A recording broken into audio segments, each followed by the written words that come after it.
សួស្តីបងប្អូនទាំងអស់គ្នាថ្ងៃនេះខ្ញុំនឹងលើកយកសំណួរប្រវត្តិសាស្ត្រមកបង្ហាញអ្នកទាំងអស់គ្នាដើម្បីចែកជាចំណេះដឹងក្នុងការប្រឡងក៏ដូចជាទុកជាចំណេះដឹងផ្ទាល់ខ្លួនតោះមកមើលសំណួរទាំងអស់គ្នាសំណួរទី1គេសួរថាតើរដ្ឋប្រហារទម្លាក់សម្ដេចនរោត្តមសីហនុកើតឡើងនៅថ្ងៃខែឆ្នាំណាសំណួរទី2ចូលរាប់ឈ្មោះអ្នកដឹកនាំសំខាន់ៗ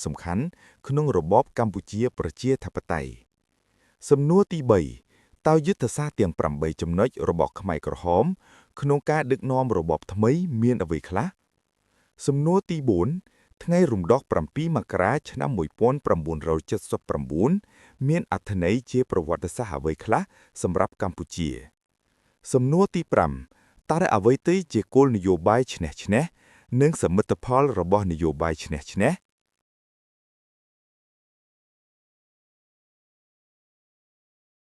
ចម្លើយទី1រដ្ឋប្រហារទម្លាក់សម្ដេចនរោត្តមសីហនុកើតឡើងនៅថ្ងៃទី18ខែមីនាឆ្នាំ1970តោះយើងមកមើលចម្លើយទី2អ្នកដឹកនាំសំខាន់ក្នុងរបបកម្ពុជាប្រជាធិបតេយ្យមានដូចជាសាឡុតសហៅប៉ុលពតនួនជាខៀវសំភ័ណ្ឌអៀងសារីសូនសេនអៀងធិរិតសៅភឹមឈិតជឿនហៅថាតាមុក10ចម្លើយទី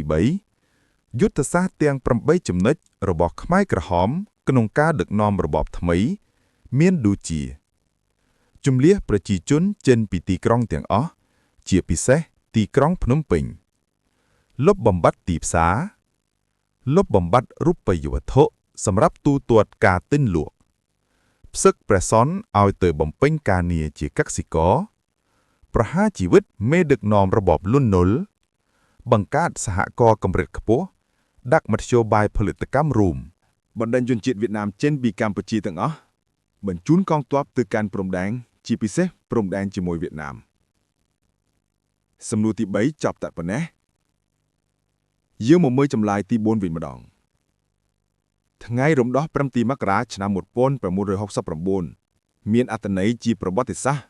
សម្រាប់កម្ពុជាដូចជាថ្ងៃដែលប្រជាជនកម្ពុជារួចផុតពីការកាប់សម្លាប់រងានៃរបបកម្ពុជាប្រជាធិបតេយ្យជាថ្ងៃកំណើតទី2របស់ពលរដ្ឋកម្ពុជាដែលបានរួចផុតពីរបបកម្ពុជាប្រជាធិបតេយ្យបាននាំមកវិញនូវសិទ្ធិសេរីភាពទាំងអស់ក្រោយការដួលរលំនៃរបបកម្ពុជាប្រជាធិបតេយ្យជាថ្ងៃនៃការស្ដារមុខមាត់ប្រទេសឡើងវិញស្ដារនិងកសាងប្រទេសស្របតាមឆន្ទៈរបស់ប្រជាជនការរស់រានឡើងវិញនៃជំនឿសាសនាប្រពៃណីទំនៀមទម្លាប់សិល្បៈកីឡាជាកម្លាំងស្នូលនៃការបង្រួបបង្រួមជាតិកម្ពុជាអាចកំណត់ជោគវាសនាប្រទេសជាតិដោយខ្លួនឯង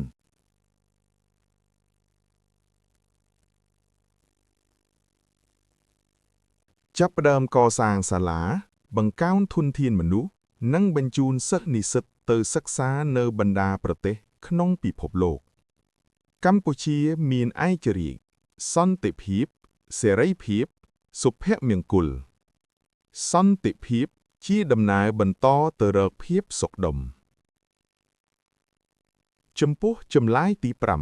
5គោលនយោបាយឈ្នះឈ្នះគឺជាគោលនយោបាយឬយុទ្ធសាស្ត្រក្នុងការដោះស្រាយជម្លោះដោយការសម្របសម្រួលរវាងភាគីជម្លោះពីរឬច្រើន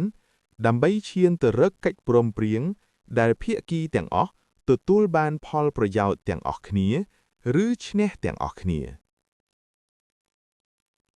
សមិទ្ធផលរបស់នយោបាយឈ្នះឈ្នះផ្នែកនយោបាយកម្ពុជាបានសុខសន្តិភាពនិងស្ថិរភាពនយោបាយបង្កើនទំនាក់ទំនងល្អជាមួយប្រទេសក្នុងតំបន់និងអន្តរជាតិរៀបចំការបោះឆ្នោតជ្រើសរើសថ្នាក់ដឹកនាំបែបប្រជាធិបតេយ្យសមាហរណកម្មរវាងកងទ័ពខ្មែរក្រហមជាមួយកងទ័ពរដ្ឋាភិបាលដើម្បីស្ដារប្រទេសឡើងវិញមេតុភូមិនិវត្តន៍របស់ជនពិគុណតាមព្រំដែន តាមព្រំដែនមានសវត្ថិភាពនិងការអភិវឌ្ឍការផ្ដល់តួនាទីបុណ្យស័ក្តិដល់បងប្អូនខ្មែរក្រហមដែលធ្លាប់មានពីមុនផ្នែកសេដ្ឋកិច្ចជាតិមានការរីកចម្រើនគួរឲ្យកត់សម្គាល់កម្ពុជាមានឱកាសក្នុងការពង្រឹងសេដ្ឋកិច្ចជាតិដើម្បីក្លាយជាប្រទេសដែលមានចំណូលមធ្យមកម្រិតខ្ពស់មានទំនាក់ទំនងពាណិជ្ជកម្មអន្តរជាតិជាមួយប្រទេសក្នុងតំបន់ធ្វើឲ្យមានអ្នកវិនិយោគចូលមកច្រើនបង្កើនការងារដល់ប្រជាជនក្នុងការរកចំណូលផ្នែកសង្គមមានសុវត្ថិភាពសន្តិភាពពេញលេញមានឯកភាពជាតិនិងការបង្រួបមនុស្សជាតិមានកំណែតម្រង់ផ្នែកអប់រំសុខាភិបាលសន្តិភាពនាំមកនូវការអភិវឌ្ឍគ្រប់វិស័យចម្លើយរបស់យើងចប់ត្រឹមតែប៉ុណ្ណេះជាចុងក្រោយសូមអរគុណចំពោះការទស្សនាវីដេអូរហូតដល់ចប់ប្រសិនបើអ្នកទាំងអស់គ្នាចង់ទទួលបានវីដេអូថ្មីៗសូមចុច like និង subscribe ម្នាក់មួយសូមអរគុណ